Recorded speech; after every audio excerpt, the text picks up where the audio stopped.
저희가 2023년 새해, 여러분 이 새해를 맞아서 하나님의 은혜와 그리고 하나님의 평강이 여러분의 삶과 계획하시는 것, 그리고 여러분의 가정에 충만하시기를 원합니다.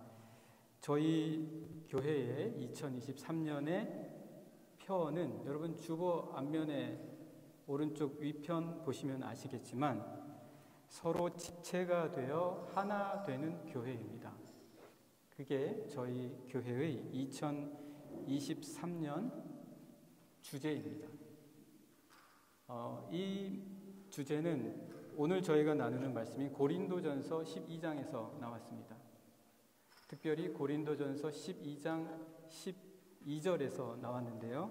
오늘은 저희가 그 고린도전서 12장 12절에서 나온 서로 지체가 되어 하나 되는 교회라는 이 주제에 포인트를 두고 특별히 주신 본문의 말씀 1절에서 11절까지를 통해서 함께 나누어 보고자 합니다.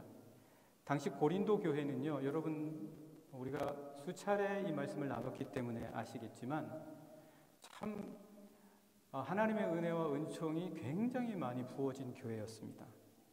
그런데 그럼에도 불구하고 이 고린도 교회는 반면 또 문제가 굉장히 많았어요.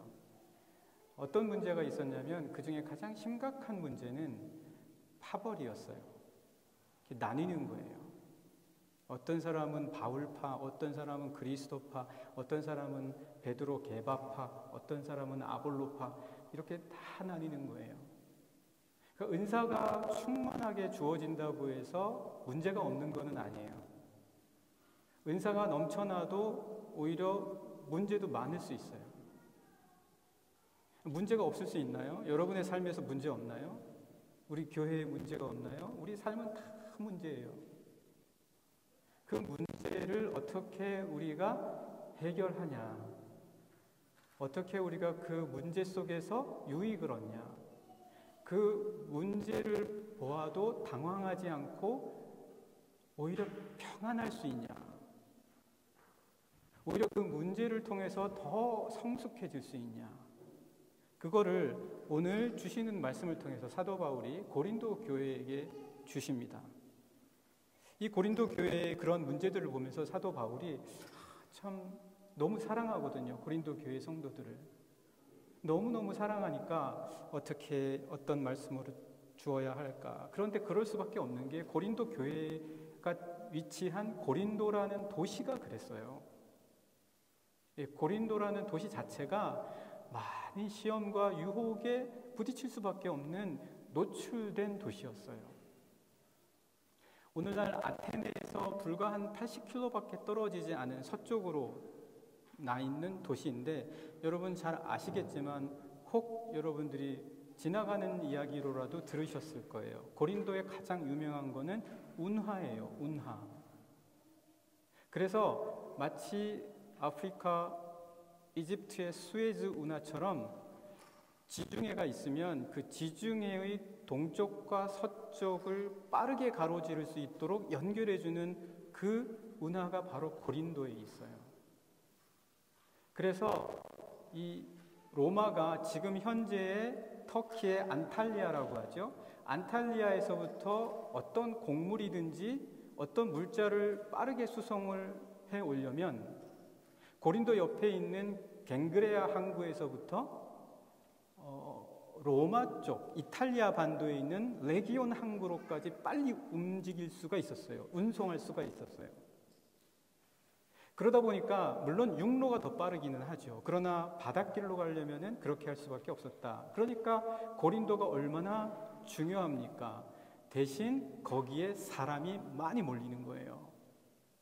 사람이 많이 몰리다 보니까 별 사람들이 다 있어요. 그리고 취향도 다양해요. 모든 대륙에서 다 오는 거예요. 그러다 보니까 자기들이 믿던 우상도 다 갖고 들어오는 거예요. 전부 다 우상들을 갖고 들어오는데 온갖 종교가 고린도에 다 있는 거예요. 아폴로, 아프로디테를 비롯한 그 포세이돈 이런 헬라 신들을 믿었던 12 신전들이 거기에 위치했을 뿐만 아니라 또한 그 두로와 시돈의 아세라 신전까지도 있었고, 그리고 또 에베소에 저희 가보신 분들 계시죠? 신전까지도 또 고린도에 다 들어가 있었던 거예요. 그러니까 고린도에 있는 사람들이 신앙으로 들어오고 나서도 각자의 영적인 상황과 취향이 다 다른 거예요. 그래서 그대로 다 나뉘는 거예요. 그대로 다 나뉘는 거예요. 신앙도 정말 예전에 믿었던 그 우상의 영향을 여전히 받고 있는 사람도 있는 거예요. 그렇게 정말 혼돈 가운데 있었던 도시였지만 물자와 재물과 다른 문화적인 것들은 너무나 풍성해서 철학도 발전하고요, 예술도 발전하고요, 뭐 더할 나위 없는 좋은 도시다라고 말하겠지만, 그러나 바울의 눈으로 봐서는 정말 이렇게 혼돈스러운 도시가 없는 거예요. 여러분, 프랑크푸르트는 어떤가요? 이 프랑크푸르트도 제가 볼 때는 사람들이 온 나라에서 다 오는 것 같아요. 그래서 이 프랑크푸르트에 사는 그 외국인의 숫자가 제가 알기로는 독일 현지인보다 더 많다고 들었어요. 그만큼 인터내셔널한 곳이죠. 고린도가 그랬었다라는 거예요. 그런데 바로 그러한 곳에서 한 공동체가 되어서 하나를 지킨다는 것이 그만큼 어려웠다는 거예요. 어디에서부터 어려워졌냐? 한번 우리 같이 말씀을 보시죠. 1절부터 3절까지 먼저 함께 보시겠습니다. 1절입니다. 시작. 형제들아, 신령한 것에 대하여 나는 너희가 알지 못하기를 원하지 아니하노니. 다 신령하다고 얘기해요. 말씀드린 것처럼 다 영적인 배경이 있는 거예요. 아프로디테, 아폴로, 포세이돈, 아데미, 아세라, 다 자기의 영적인 분위기가 있어요. 우리도 여러분 알게 모르게 한국의 토속적인 신앙들, 그리고 여러분들 안에 있는 기복적인 묘한 신앙들이 다 있어요. 그거를 말씀 안에서 얼마나 주님께 가까이 가면서 내 안에 있는 기복적이고 우상적인 요소들을 다 깨끗하게 걸러내서 씻기고 순전한 하나님을 바라볼 것이냐, 온전한 하나님과 대화할 수 있도록 어떻게 나갈 거냐, 이게 굉장히 우리에게 있는 영적인 아프가베.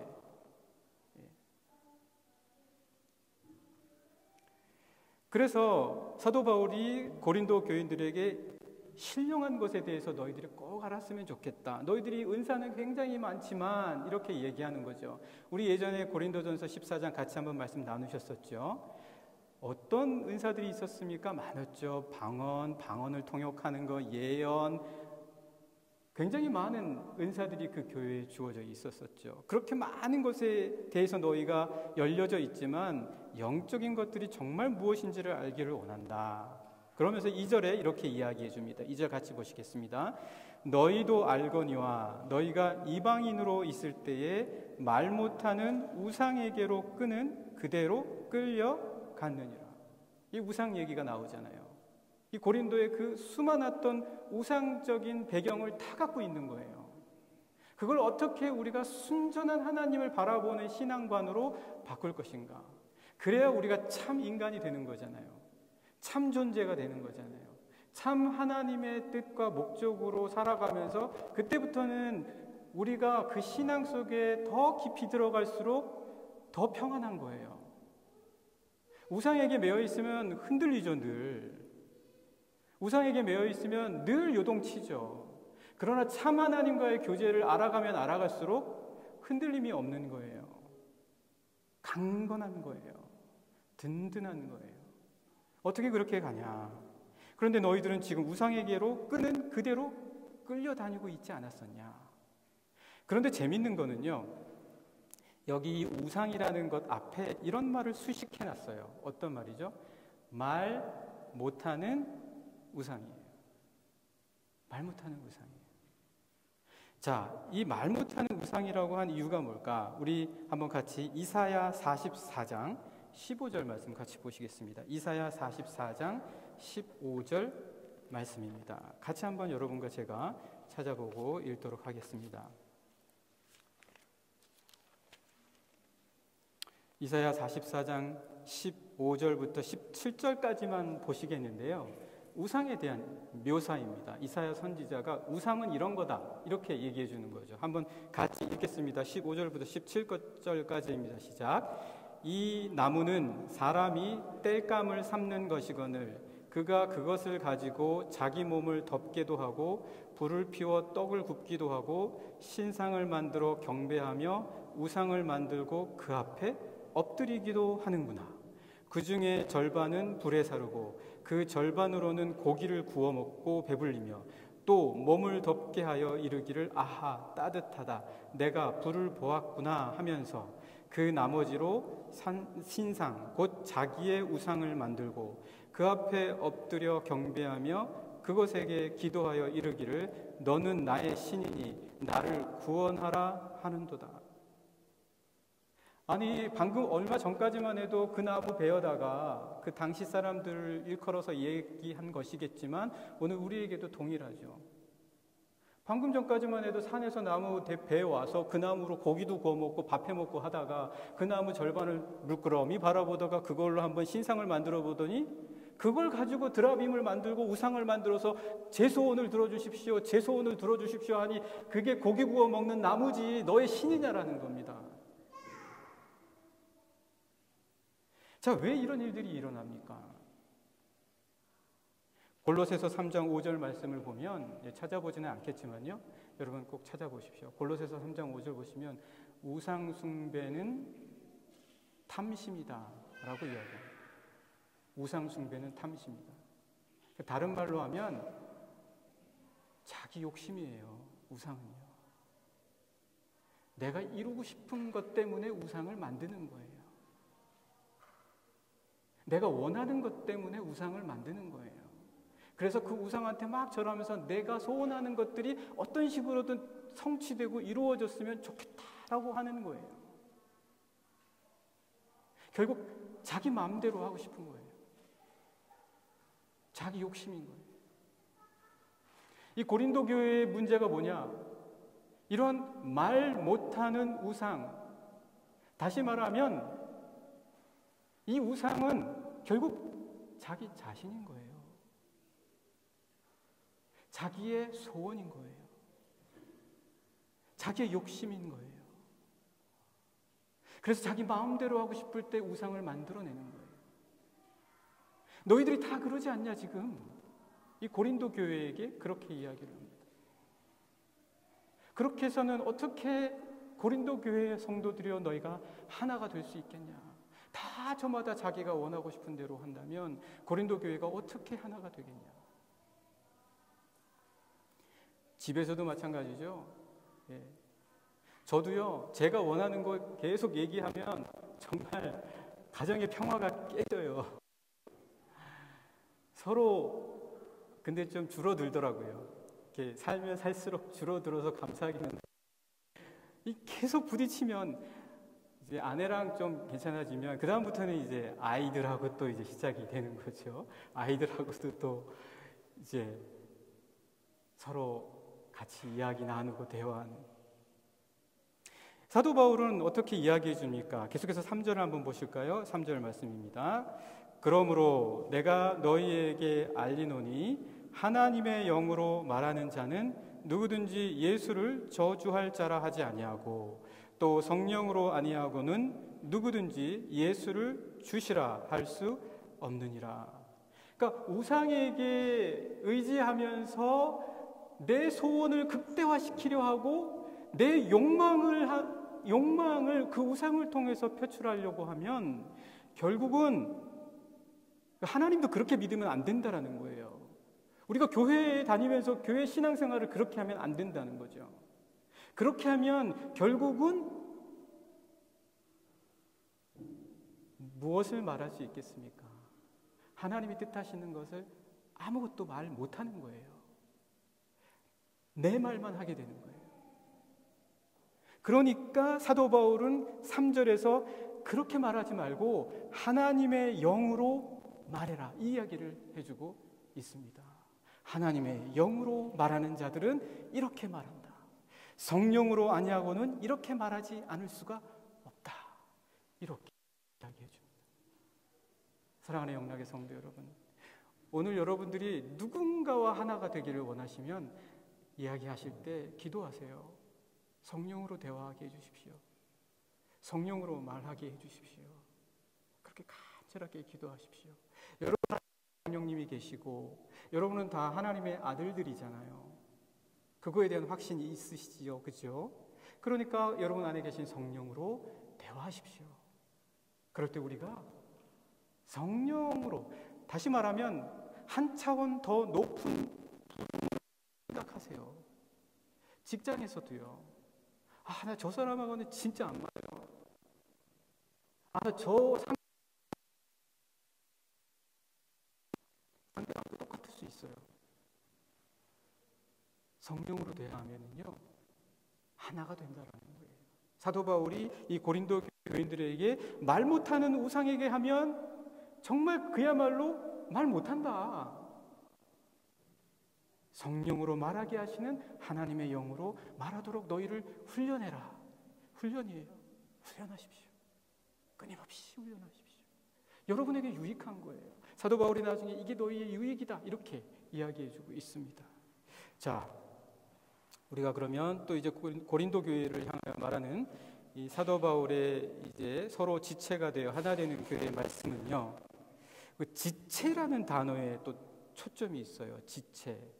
이 지체는 어찌 보면 고린도전서 오늘 보신 12장 12절에 더 구체적으로 나와 있거든요. 12장 12절 말씀 한번 잠깐 보실까요? 12장 12절 말씀 보시면 여러분과 제가 같이 한번 읽어보겠습니다. 12장 12절 시작. 몸은 하나인데 많은 지체가 있고 몸의 지체가 많으나 한 몸임과 같이 그리스도도 그러하니라. 지체예요. 여기 지체가 나오잖아요. 이 지체라는 그 원래의 그 단어를 좀 같이 보고 싶어요. 그 지체라는 원래의 그 헬라어 단어는 멜로스라는 단어예요. 이 멜로스라는 단어는 사실 지체는 한자이기 때문에 굉장히 어려워요. 어려워서 이게 무슨 뜻일까 곰곰이 생각해봐도 잘 답이 안 나와요. 근데 영어 성서를 보면은 잘 나와 있는데 영어 성서로도 번역이 두 가지 종류로 나와 있어요. 대체로 어떻게 나와 있냐면 파트, 한 파트, 두 파트, 이 파트 저 파트 할 때 파트예요. 너희는 지체다 그러면은 너희는 파트다 그 말이에요. 또 다른 번역을 보면은요 멤버로 나와 있어요. 멤버. 너는 멤버다 그 얘기예요. 독일어 성서를 보면 글리더로 나와 있어요. 글리더. 또 어떤 성서를 보면 믹글리더. 자, 이 지체라는 헬라어 단어 멜로스가 뜻하는 게 그럼 뭐냐는 거예요. 그 뜻하는 바가 뭐냐? 너희는 전체가 아니라는 거예요. 너희는 전체가 아니다. 너희는 너희는 공동체가 아니라 공동체의 멤버라는 거예요. 글리더라는 말은 뭐예요? 너희는 게마인데의 밑글리더라는 거예요. 그 말은 여러분 주변에 수많은 글리더들이 밑 연결되어 있다는 거예요. 다 연결되어 있다. 자, 이게 왜 지체라는 단어가 왜 중요하냐? 4절에서 6, 7절까지의 말씀을 한번 보시죠. 4절에서 7절 말씀까지 함께 읽으시겠습니다. 저희가 같이요. 시작. 은사는 여러 가지나 성령은 같고 직분은 여러 가지나 주는 같으며 또 사역은 여러 가지나 모든 것을 모든 사람 가운데서 이루시는 하나님은 같으니 각 사람에게 성령을 나타내심은 유익하게 하려 하심이라. 여러분 다 달라요. 다 달라요. 여러분의 장점도 다 다르고요. 심지어 단점도 다 달라요. 전부 다 달라요. 또 뭐가 다르냐면 여러분에게 주신 하나님의 선물도 다 달라요. 그러니까 다른 사람에게 완벽함을 기대하지 마세요. 다 뭐라고요? 다 파트예요. 다 파트라고요. 나도 파트예요. 저의 고질적인 문제가 뭐냐? 완벽함을 바라는 거예요. 애들이 완벽하게 해주기를 바래요. 어떻게 애들이 완벽해요? 저도 완벽하지 못한데. 집 안에서도 다 지친 거예요. 그러니까 참 저도 사도 바울의 심정인 거죠. 나는 날마다 죽노라. 이게 아침에는 그 마음을 품는데요. 이게 점심 때 되면은 희미해지다가 저녁 때 되면 완전히 역전인 거예요. 아침마다 새롭게 해주셔야지 되는 거예요, 주님이. 근데 또 뭐가 또 다 다르냐면요. 5절 보세요. 직분도 다 달라요. 맡겨진 역할도 다 다르다는 거예요. 같은 일을 하지 않아요. 다 다른 일을 하고 있는 거예요. 근데 저 사람이 왜 저 일을 안 하나? 직분이 달라요. 또 뭐가 다르죠? 6절에 보면 사역이 달라요. 사역이 달라요. 모두가 다른 거예요. 희망이 없어지는 것 같죠? 이렇게 다 다른데 어떻게 해요? 그러니까요, 성령밖에 없어요. 제가 정말 다름의 삶과 상황 속에서도 제가 오늘따라 그렇네요. 저희 집 이야기를 많이 듣네요. 사랑할 때는 다른 게 없어져요. 답은 그거밖에 없어요. 자꾸 성령이 나로 하여금 사랑하는 마음 생겨나게 하는 것이죠. 성령이 나에게 사랑하는 마음을 생겨나게 하지 않는, 그냥 내가 뭐 하나 외적인 행동을 바꾸면 되겠지라고 하면 행동으로는 전혀 바뀌어지지 않아요. 행동으로는 전혀 바뀌어지지 않아요. 뭐예요? 생각이 바뀌어야지 돼요. 모든 것은 생각에서부터 시작해요. 왜 주님이 늘 기도하셨어요? 생각 지키시려고요. 그 생각을 지키셔서 십자가까지 가신 거예요. 내 생각이 무너지면 내 행동도 무너져요. 생각을 지키는데 여러분 노력 많이 하십니까? 생각을 지키기 위해서는 기도하셔야 돼요. 기도하셔야 돼요. 내가 얼마나 내 생각을 지키고 내 마음의 평안을 지키기 위해서 얼마나 내가 기도하는가. 여기 이 모든 다른 거를 갖게 하시는 분은 성령이시고 그것을 모든 사람 가운데서 이루시는 분은 하나님이시래요. 우리가 아니래요. 우리가 아니래요. 우리라고 써있지 않아요. 우리 아니에요. 우리는 다 다르기 때문에 인간은 다른 인간을 이해할 수 없다. 이건 대전제예요.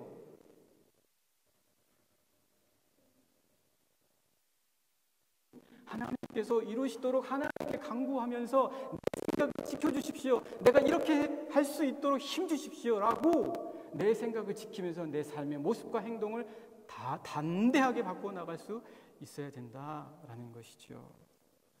그걸 그러면 누구에게 나타내신다고요? 누가 나타내셔요? 성령이 나타나신다고요. 계속 그 말씀이시잖아요. 주가 다 그렇게 하시고 하나님이 그렇게 하시며 성령이 나타나게 하신다. 오늘 4절에서 7절에 있는 말씀이 전부 다 그거예요. 우리는 다 다른 거예요. 그냥 다른 것뿐이에요. 고린도 교회 성도들에게 그렇게 이야기해 주는 거예요. 그래, 너희들 다 다른 거야. 그것 때문에 너희들 죄책감 갖지 마. 다르다고 그렇다고 해서 너희들 잘못한 거 없잖아. 너 다른 게 죄야? 같아지려고 하는 성령님의 도우심을 구하지 않는 게 게으른 거죠. 자, 여러분, 이렇게 사도 바울은 고린도 교회 성도들에게 하나님의 것을 말해주고 있습니다. 오늘 여러분 다른 거 많이 경험해 보신 분도 계실 거고 아니신 분들도 계실 거예요.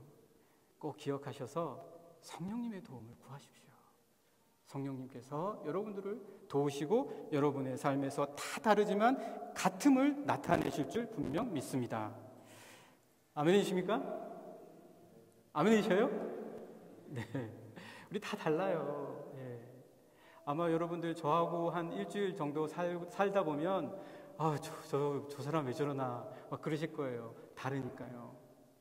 그거 어떻게 극복해요? 믿음과 신앙과 성령으로 극복한다.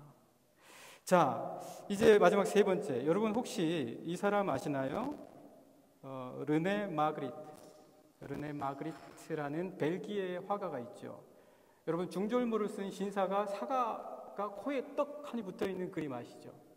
그리고 어떤 그 유럽의 도시에 중절모를 쓴 신사들이 공중에 마구 떠있는 그런 그림들 보시죠. 그 그림을 그린 사람이 르네 마그리트인데 이 사람이 미셸 푸코라고 하는 철학자와 편지를 주고받다가 그린 그림이 있어요. 그 그린 그림이 뭐냐면 제목이 이미지의 배반. 왜 이미지의 배반이냐면 이 사람이 마그리트가 파이프 아시죠? 그 담배 파이프를 그렸어요. 그래놓고 그 밑에다가 뭐라고 썼냐면 이것은 파이프가 아닙니다. 이렇게 써놔. 이것은 파이프가 아닙니다. 이 그림을 보는 사람마다 황당한 거예요. 왜 이게 파이프가 아니야? 파이프지. 그 사람이 하고자 했던 말은 뭐죠? 이건 파이프가 아니라 파이프의 그림입니다. 그 얘기를 하고 싶었던 거예요. 아니, 좀 더 정확하게 말하자면 우리는 이렇게 다르다. 생각하는 바도 다르고 관점도 다르고 시각도 다르다. 이렇게 달라. 우리는 달라. 그런데 이렇게 다를 때 그러면 우리는 아까 두 번째에도 보셨지만 우리가 훈련을 해야 된단 말이에요. 어떤 식으로 이 다름을 극복하는 훈련을 하냐? 성령님의 도우심을 구한다고 했죠. 당연하죠. 예, 우리 말씀을 보면서 한번 보시죠. 한 번 더 그 근본적인 세상의 이 다름 속에 존재하는 이 원리, 왜 우리가 다른가에 대한 원리를 보면 좀 더 우리가 이해의 폭과 또 우리가 이 다름을 극복하기 위해서 성령님께 간구해야 할 분명한 확신, 이유가 또 생겨난다는 거예요. 왜 그러냐? 8절부터 11절의 말씀을 한번 보시죠. 8절부터 11절까지 말씀 보시겠습니다. 같이 읽으시죠. 시작. 어떤 사람에게는 성령으로 말미암아 지혜의 말씀을, 어떤 사람에게는 같은 성령을 따라 지식의 말씀을, 다른 사람에게는 같은 성령으로 믿음을, 어떤 사람에게는 한 성령으로 병 고치는 은사를, 어떤 사람에게는 능력 행함을, 어떤 사람에게는 예언함을, 어떤 사람에게는 영들 분별함을, 다른 사람에게는 각종 방언 말함을, 어떤 사람에게는 방언들 통역함을 주시나니 이 모든 일은 같은 한 성령이 행하사 그의 뜻대로 각 사람에게 나누어 주시는 것이니라. 자, 여러분, 여기에 우리가 이렇게 다름을 극복할 수 있는 보다 근본적인 이유, 원리를 발견하게 됩니다. 어떤 것인가요? 말씀을 차근차근 보시면 다 다른 거예요. 어떤 사람에게는 말씀이 주어져 있어요. 지혜의 말씀이. 어떤 사람에게예요? 모두가 다가 아니에요. 어떤 사람에게예요? 이 사람은 그 어떤 부분만 있는 거예요. 그리고 또 어떤 사람에게는 someone, 어떤 사람에게는 또 성령을 따라 지식의 말씀이 또 있는 거예요. 그러니까 앞서서 말한 어떤 사람이 있고 또 지금 말씀드리는 어떤 사람이 있는 거예요. 그러면 그 어떤 사람과 지금 이 어떤 사람은 서로가 같아질래야 같아질 수가 없어요. 때로는 충돌하고 이해가 안 될 수도 있어요. 왜요? 그 사람과 이 사람이 받은 게 다 다르니까요. 또 9절에는 또 다른 사람이에요. 또 다른 사람이요. 이거는 또 다른 부류의 사람이에요. 그러니까 지금 부류가 계속 생겨나고 있어요. 그 어떤 사람에게 다 다른 것들이 있다라는 게 거의 10절 끝까지 이어져요. 그러니까 내가 받은 일만 생각하면 그냥 다른 것밖에 안 보여요. 자, 그럼 우리는 뭘 봐야 됩니까? 그 다음 구절을 봐야 된다는 거예요. 그 다음 구절이 뭐죠? 11절. 11절 어떻게 시작하죠? 네. 우리는 어떤 것만 알아요. 그러나 모든 건 누가 아세요? 성령님이 아세요. 성령님이 모든 거 하신다고요. 우리는 어떤 것만 하니까 이것밖에 안 보여요. 그러나 성령님은 이 모든 것을 행하신다고요. 그러니까 어떻게 성령님께 의지 안 하고 내가 어떤 사람, 저 사람의 다름을 극복할 수 있겠어요? 안 돼요. 못해요. 못합니다. 이 모든 다름과 다름 사이에서 이 모든 일을 아시면서 주관하시는 분이 성령님이시라니까 그분께 기도하면서 지혜를 구해야만 나의 이 어떤 일 속에서도 이 모든 일에 대한 지혜가 생겨난다라는 거예요. 그러니 여러분, 성령님께 의지해야 되지 않겠습니까? 사도 바울이 이렇게 다른 고린도 교회의 성도들에게 오늘 11절까지의 말씀을 통해서 어떻게 서로 지체가 되어 하나 될 것인가에 대한 말씀의 지혜를 주고 계십니다. 여러분 어디서 하나 되지 못하고 있습니까? 어디서 섞이지 못하고 외톨이로 남겨져 있습니까? 어디서 이어지지 못하고 연결되지 못하고 계속 주변만 맴돌고 있습니까? 왜 다른 사람과 함께 어울리지 못하는 것은 어디입니까? 오늘 이 주신 말씀 보시면서 어떻게 우리가 지체가 되어 하나가 될 것인가? 그것이 내 직장이든 공동체 교회이든 내 가정에서든 거기 말씀을 기억하셔서 하나 되는 능력의 힘을 받으시는 모든 성도님들 되시기를 간절히 축복합니다.